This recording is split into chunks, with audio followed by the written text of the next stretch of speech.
J'avais entendu parler de Jean-G. Colonne, je ne savais pas quel âge il avait, et j'avais fait savoir autour de moi que je voulais l'interviewer. Il n'avait jamais donné d'interview. Ce qui s'est passé, c'est qu'un jour, je peux citer son nom puisque malheureusement il est mort, Ange-Marie Michelosi m'a contacté et m'a demandé si je voulais manger avec lui. C'est qui Ange-Marie? Ange-Marie Michelosi était quelqu'un qui était fiché au grand banditisme, qui a été tué il y a 4 ou 5 mois à Grosset-Touprougne.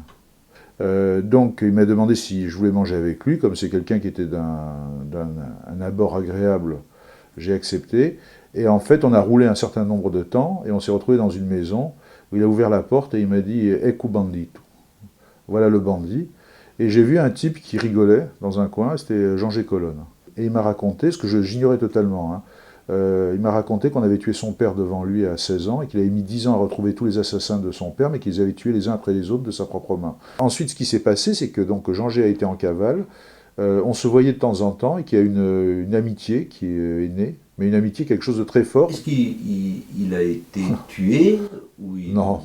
On avait mangé 3 jours avant, il avait des énormes problèmes, d'ailleurs il voyait un médecin, des énormes problèmes de triglycérides et de cholestérol. Et mon idée à moi, c'est qu'il en avait déjà fait, il a fait un malaise vagal comme il avait déjà fait, il a perdu conscience et la voiture a pris de plein fouet la pile du pont de Porto Polo et qu'il est mort bêtement. Oui, mais quand on connaît comment sont faites les voitures, c'est difficile d'imaginer que la voiture ait pris feu. Est-ce que, à votre avis, il y a un rapport entre la disparition de Jean-G. Colonne et cette espèce de guerre, des bandes dans les milieux corses? Oui, à mon avis, oui. Je veux dire, d'ailleurs, Jean-G me l'avait dit à moi. Il m'avait dit si un jour je vais disparaître, ils vont me regretter.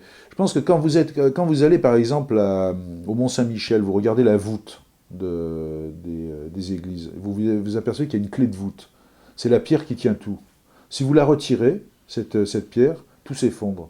Et le problème ce qu'on appelle en Corse i parulanti, ou i paceri, c'est-à-dire les gens qui intercèdent quand il y a des conflits possibles, c'est que si vous les supprimez, toutes les énergies, qui sont des énergies soit de jeunes voyous, soit de gens qui ont des appétits plus ou moins grands, soit de personnes qui ont l'impression d'avoir des opportunités, tout d'un coup, tout ça n'a plus de frein. Et moi, je pense que ce qui est en train de se passer, je pense même, c'est terrible à dire, que si Jean-G n'était pas mort de mort naturelle, il aurait pu être tué, comme a été tué ensuite son cousin Jean-Claude Colonne, comme a été tué Ange-Marie Michelosi, tout simplement parce qu'on lui aurait mis sur le dos un certain nombre de choses dont il n'aurait pas été responsable. C'est tout. Mais le monde des voyous, c'est pas un monde de certitude. Pourquoi ces gens ont été tués parce qu'ils leur ont mis sur les dos des choses... Là-dessus, je pense que, par exemple, mon sentiment à moi, c'est que Jean-Claude a été tué pas pour ce qu'il a fait, mais pour des choses parce qu'il était le cousin de Jean-G, parce que c'est un monde le monde des voyous n'est pas un monde de certitude, c'est un monde de fantasmes. Et les rapports avec l'État, Jean-G. Colonne, vous en avez... Alors moi je vais vous dire une chose, je pense que Jean-G. Colonne était quelqu'un qui était, là-dessus c'est mon sentiment à moi, n'avait pas de rapport avec l'État. J'en dirais pas autant de tous les voyous en Corse. À votre avis, il n'a jamais eu de protection politique? Ah non, ça je suis sûr que non. Son nom apparaît au moment de l'affaire Erignac, d'ailleurs pour des raisons absurdes. À partir de ce moment-là, il n'a que des ennuis. Jean-G. Colonne et Réseau Pasqua? Alors, ça c'est du pipeau total.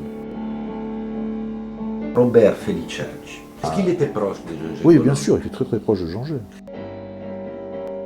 Quand commence cette guerre dans les milieux corses, ajaxiens, Jean-G. est encore vivant.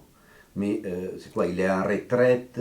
Moi, je pense qu'il était en retrait, qu'il observait ça. Enfin, j'en avais parlé d'ailleurs de ça. Il était absolument désolé de ce qui se passait. Et Jean-G savait que tout ce qui arriverait à Ajaccio et en Corse du Sud lui serait mis sur le dos, même si ce n'était pas lui le coupable. Qui a le pouvoir en Corse? Personne. C'est une île où il n'y a pas de pouvoir. Les clans, c'est quoi? Les clans, c'est à l'origine un système clientélaire qui vient de Rome, d'Italie. Donc c'est un système tribal de protection des uns et des autres. Moi je pense que c'est ça. Ces systèmes, il existe encore? Ah oui, bien sûr, bien sûr. Non seulement il existe, mais je pense qu'il a de beaux jours devant lui. Quel pouvoir le grand banditisme aujourd'hui en Corse? Je pense que le grand banditisme est... l'argent du grand banditisme est un peu partout dans l'argent de la société corse, que ce soit dans les transports, que ce soit dans l'agroalimentaire, si j'ose dire, le bâtiment. Hein, je pense qu'il est là. Si vous voulez, vous avez en Corse un système paradoxal. On est dans un système capitaliste où les banques devraient prêter. Bon. Or, elles ne prêtent pas, elles gardent parce que c'est plus rentable de placer ailleurs. Donc, si vous voulez, à partir de ce moment-là, vous avez la même chose à Naples actuellement, aux États-Unis. C'est la voyoucratie qui prête dans ces conditions-là.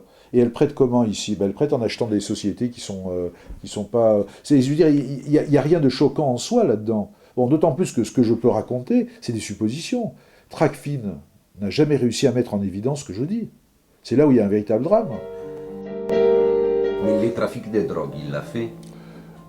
Il a éludé la question, il m'a dit qu'aujourd'hui il considérait que le trafic de drogue était une belle saloperie. Voilà. Ça ne veut pas dire qu'il n'a pas fait. Sans la bénédiction des Gingers, il y aurait eu un trafic de drogue si important? Moi je pense que ça n'a rien à voir du tout. Il existait une bande à Gingers? Non, je ne crois pas du tout. Moi j'ai discuté parce qu'on a dit... Il existe une bande du sud de la Corse, il existe... Enfin, il existe des bandes. Bien sûr qu'il existe des bandes. Je pense que le petit bar est une bande. Ce petit bar, il était lié à Gingers? Moi, je pense pas du tout. Je pense absolument pas. Par ailleurs, il y a des gens qui ont un passé de voyous, comme Antoine Boz, mais qui n'en sont plus. Bon, par exemple, j'avais parlé à Antoine, on disait que tout Ajaccio appartenait à Gingers. Mais Antoine, il était outré. Il disait ce qui est à moi est à moi. Et ça n'appartient pas à Gingers. Je pense que c'est vrai. On dit que M. Michelosi était un de ces hommes, les frères Michelosi. Non, Ange-Marie était un ami de Gingers. Mais je ne dirais pas du tout que c'était un homme de Gingers. Je ne dirais pas. Il ne faisait pas partie de la bande? Non. Ange-Marie avait une bande. Enfin, en tout cas, on suppose qu'il avait une bande, mais qui n'était pas celle de Gingers. Je pense que les choses sont comme ça. C'est-à-dire que c'est des tout petits trucs d'abord. Au moment où vous l'avez connu, Gingers Colonne n'avait pas de bande? Non, il avait des amis, des amis, mais vraiment des amis. C'est-à-dire, quand je parle d'amis, il avait des gens qui étaient capables de se faire comme il m'a dit lui-même. Il m'a dit, si un jour il faut sortir le fusil pour moi, il y a 20 personnes, 30 personnes qui le feront, qui étaient des gens qui, d'après moi, n'avaient pas d'intérêt pécunier dans l'affaire, mais simplement comme en Corse, comme moi, je veux dire très franchement, s'il avait fallu défendre Gingers, moi j'aurais été à côté de lui. Pourquoi? Écoutez, je vais vous dire une chose qui peut paraître très cucu, mais je pense que l'amitié, c'est la plus belle chose au monde. Voilà.